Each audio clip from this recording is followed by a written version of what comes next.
TNPSC உறுப்பினர்கள் 11 பேரின் நியமனம் செல்லாது என உச்சநீதிமன்றம் உத்தரவு பிறப்பித்துள்ளது. இந்த 11 உறுப்பினர்களுக்கு பதிலாக புதிய உறுப்பினர்களை நியமிக்கவும் உச்சநீதிமன்றம் ஆணை பிறப்பித்துள்ளது. டிஎன்பிஎஸ்சி உறுப்பினர்கள் நியமனத்தில் வெளிப்படைத்தன்மை வேண்டும் என்றும் உச்சநீதிமன்றம் கருத்து தெரிவித்திருக்கிறது. மேலும் இந்த 11 பேரில் நீதிபதி ராமமூர்த்தியை தவிர மற்ற 10 பேரும் விண்ணப்பிக்கலாம் எனவும் உச்சநீதிமன்ற உத்தரவில் குறிப்பிடப்பட்டிருக்கிறது.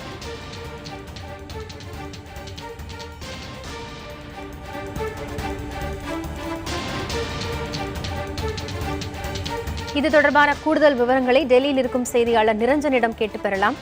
நிரஞ்சன், டிஎன்பிஎஸ்சி உறுப்பினர்களின் நியமனம் தொடர்பாக உச்சநீதிமன்றம் பிறப்பித்துள்ள உத்தரவின் விவரங்கள் என்ன? அதாவது இன்றைய தினம் இந்த டிஎன்பிஎஸ்சி உறுப்பினர்கள் 11 பேரின் நியமனம் என்பது தற்பொழுது செல்லாது என்று தற்பொழுது உச்சநீதிமன்றம் தெரிவித்திருக்கின்றது.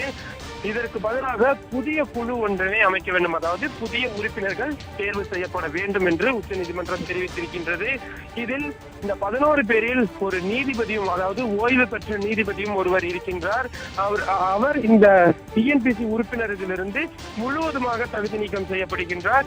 அவர் இனிமேற்கொண்டு இந்த டிஎன்பிஎஸ்சி உறுப்பினர் பதவிக்கு அவர் இனிமேற்கொண்டு விண்ணப்பிக்க முடியாது என்பதனை உச்சநீதிமன்றம் தெளிவாக குறிப்பிட்டிருக்கின்றார்கள். ஏனென்றால் அவர் தனது பணிக்காலத்தை முழுமையாக முடிக்காமல் பாதியிலேயே வாலண்டரி ரிட்டையர்மெண்ட் என்று சொல்லப்படக்கூடிய தானாக முன்வந்து தனது பணியினை துறந்தவர் என்பதனால் அவருக்கு எவ்வாறு இவ்வளவு முக்கியத்துவம் வாய்ந்த ஒரு பொறுப்பினை தருவீர்கள் என்ற கேள்வி எழுப்பிய பின்னர் தான் தற்பொழுது அவர் முழுவதுமாக தகுதி நீக்கம் செய்யப்படுவதாக அறிவிக்கப்பட்டிருக்கின்றது. மீதி இருக்கக்கூடிய 10 உறுப்பினர்களும் திரும்பவும் இந்த டிஎன்பிஎஸ்சி உறுப்பினர்களின் தேர்வு நடைபெறும் பொழுது வேண்டுமெனாலும் அவர்கள் திரும்பவும் விண்ணப்பிக்கலாம். தமிழக அரசு அவர்களது பெயர்களையும் பரிசீலனைக்கு எடுத்துக் கொள்ளலாம். ஆனால் இதில் ஒட்டுமொத்தமாக வெளிப்படைத்தன்மை என்பது முழுவதுமாக பின்பற்றப்பட வேண்டும் என்பதனை உச்சநீதிமன்றம் இன்றைய தினம் மிக திட்டவட்டமாக தெரிவித்திருக்கின்றார்கள். ஏற்கனவே உச்சநீதிமன்றம் இந்த 11 பேரை எந்த அடிப்படையில் நீங்கள் தேர்வு செய்தீர்கள் என்பதனை விளக்கம் அளிக்க வேண்டும் என்று நோட்டீஸ் பிறப்பித்திருந்தார்கள். அதற்கு 4 வார கால அவகாசமும் கொடுக்கப்பட்டிருந்தது. எனவே அந்த நோட்டீஸ் ஆனது அனுப்பப்பட்டதுதான். தமிழக அரசு அதற்கு பதிலளிக்க வேண்டும். ஆனால் தற்பொழுது இந்த குழுக்களுக்கு பதிலாக புதிய குழுக்களை அமைக்க வேண்டும் என்பதனை உச்சநீதிமன்றம் மிக தெளிவாக கூறியிருக்கின்றார்கள். நிரஞ்சன், இந்த வழக்கு எப்போது தொடுக்கப்பட்டது? இந்த வழக்கினுடைய பின்னணி விவரங்கள் என்ன? அதாவது மறைந்த முன்னாள் முதல்வர் செல்வி ஜெயலலிதா தலைமையிலான அரசுதான் இந்த 11 பேர் கொண்ட இந்த புதிய குழுவினை டிஎன்பிஎஸ்சியின் உறுப்பினர்களாக தேர்ந்தெடுக்கின்றார்கள்.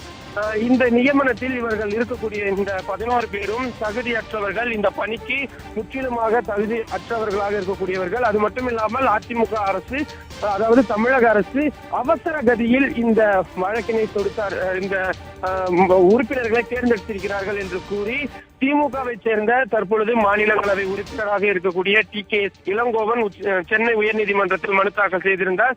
அதே போல பாட்டாளி மக்கள் கட்சியின் சார்பாகவும் வழக்கறிஞர் பாலு அவர்கள் மனு தாக்கல் செய்திருந்தார். புதிய தமிழகம் கட்சியை சேர்ந்த கிருஷ்ணசாமியும் மனு தாக்கல் செய்திருந்தார். இதுபோல பல்வேறு மனுக்கள் இந்த 11 பேரின் நியமனத்திற்கு எதிராக தொடுக்கப்பட்டிருந்தது. இந்த வழக்குகளை விசாரித்த சென்னை உயர்நீதிமன்றம் இந்த 11 பேரின் நியமனம் செல்லாது என்று அதிரடியான உத்தரவினை பிறப்பித்திருந்தார்கள் கடந்த வருடம் டிசம்பர் மாதம். இதனை எதிர்த்து தமிழக அரசானது கடந்த வருடம் டிசம்பர் மாதம் இறுதியில் உச்சநீதிமன்றத்தில் ஒரு மேல்முறையீடினை செய்திருந்தார்கள். அந்த மேல்முறையீட்டில் மிக தெளிவாக குறிப்பிட்டிருந்தார்கள், இந்த 11 பேரும் சரியான முறையில் தான் தேர்ந்தெடுத்திருக்கிறார்கள், தகுதி வாய்ந்தவர்கள் என்று.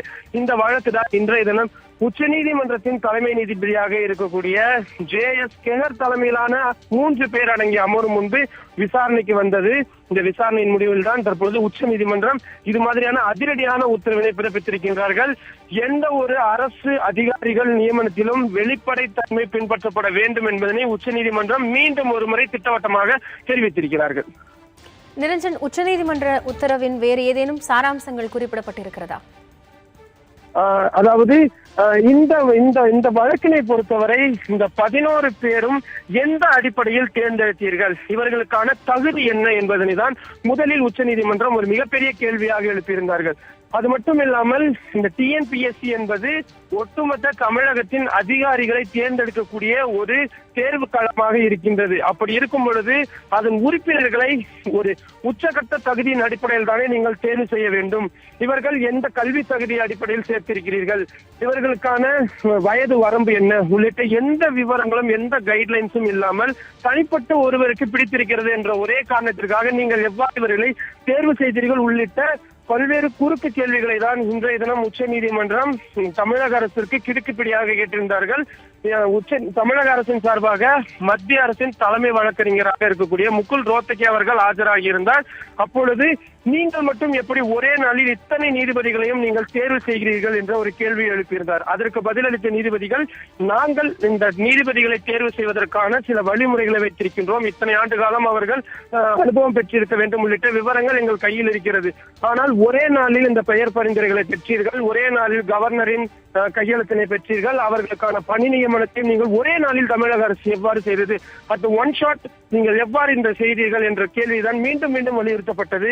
எனவே தமிழக அரசிற்கு இது ஒரு மிகப்பெரிய ஒரு பின்னடைவாகத்தான் பார்க்கப்படுகின்றது. இனி வருகின்ற காலங்களில் இந்த அதிகாரிகள் தேர்வில் வெளிப்படைத்தன்மை முழுமையாக பின்பற்றப்பட வேண்டும் என்பதை தான் உச்சநீதிமன்றத்தின் இந்த அதிரடி உத்தரவின் மிக முக்கியமான சாராம்சமாக பார்க்கப்படுகிறது.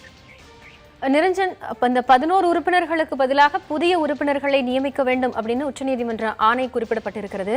இந்த உறுப்பினர்கள் எவ்வளவு காலத்திற்குள் நியமிக்கப்பட வேண்டும் என்பது குறித்த காலக்கெடு ஏதேனும் வழங்கப்பட்டிருக்கிறதா? தற்பொழுது வரை அதற்கான எந்த விதமான ஒரு விஷயத்தையும் தற்பொழுது உச்சநீதிமன்றம் தற்பொழுது கூறியிருக்கக்கூடிய இந்த இடைக்கால உத்தரவில் எதையும் தெரிவிக்கவில்லை. இது குறித்து நாம் தமிழக அரசு வழக்கறிஞர்களிடம் கேட்டோம். அவர்களும் இது சம்பந்தமாக காலக்கெடு எதுவும் தற்பொழுது வரை விதிக்கப்படவில்லை என்று கூறினார்கள்.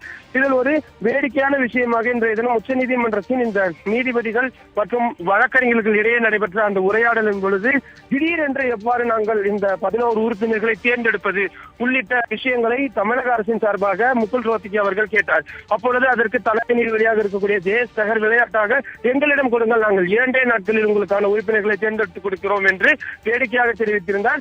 எனவே தற்பொழுது இந்த விஷயத்தில் இந்த காலக்கெடு எதுவும் தற்பொழுது வரை விதிக்கப்படவில்லை. ஆனால் இது மிக முக்கியத்துவம் வாய்ந்த ஒரு விஷயம் என்பதனால் உச்சநீதிமன்றத்தின் தற்பொழுது இதை கண்காணிக்கிறது என்ற காரணத்தினால் தமிழக அரசானது விரைவாக செயல்படுத்த வேண்டிய ஒரு கட்டாயம் இருக்கின்றது.